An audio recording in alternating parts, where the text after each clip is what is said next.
селедка в океане, вертя селедочным хвостом.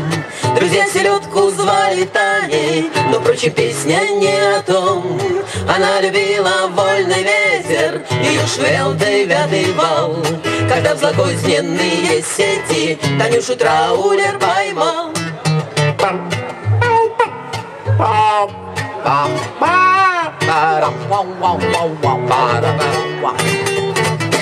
Сперва и бочке было туго лежать в рассоле, как в бреду. Потом нашла Танюша друга, он жил в 17-м ряду. И не смущаясь тем немало, что обвинят ее в грехе, она по бочке с ним гуляла и целовалась в уголке.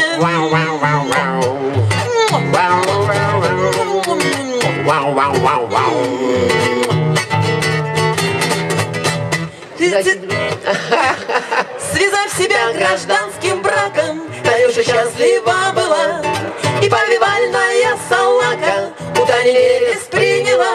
А на крестинах из народа неслось немало теплых слов в честь основательницы рода сетей соленых без голов. Наша Таня! Таня просто молодец! А голова? Что голова? Плевать, что бочке места мало, и не видать вокруг низги.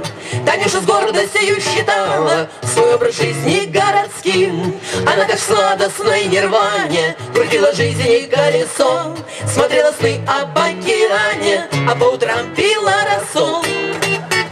Но разлагающейся душке рассол не мог уже помочь. Была продувшая Танюшка из бочки выброшена прочь. Трагично жизнь ее угасла, но не без пользы для стола. Она в селедочное масло переработана была.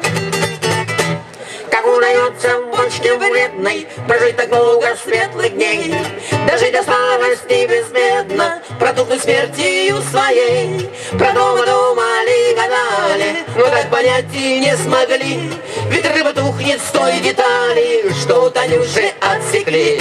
Что у Танюши отсекли. Что у Танюши отсекли.